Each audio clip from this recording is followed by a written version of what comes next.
Vyprávěla vnukům pramáti, žili byli jednou zlí piráti.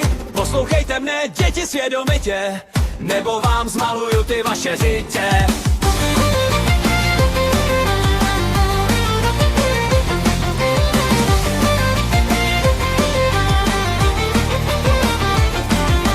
Přišla jednou klízečka, žádný vyžle, žádná bečka. Do sněmovny na záchodky, dopít skrytou láhev vodky. Místo vodky našla sáček, obsahoval bílý prášek. Odnesla ho na vrátnici, sedla si tam na zadnici. Vyprávěla vnukům pramáti, žili byli jednou zlí piráti.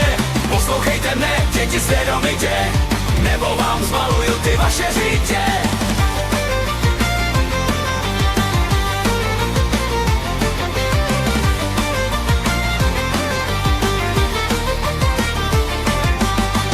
Se podivila, otázky dvě položila. Proč pak si se zadýchala, snad si s někým nepíchala?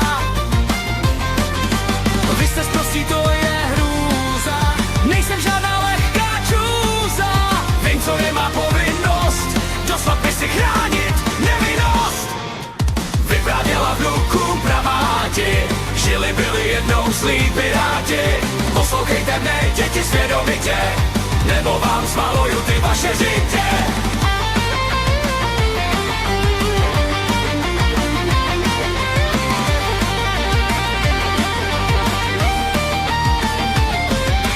Markéta pak za půl roku vrásku na čele, slzu v oku.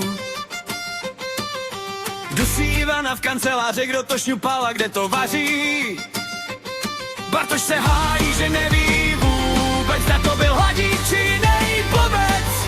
Nakonec nakápnul božkou, dal jsem si lajnu na nemoc mozkou. Vyprávěla vnukům pramáti, žili byli jednou zlí piráti. Poslouchejte mne, děti, svědomitě, nebo vám zmaluju ty vaše řitě. Vyprávěla vnukům pramáti, žili byli jednou zlí piráti. Poslouchejte mne, děti, svědomitě,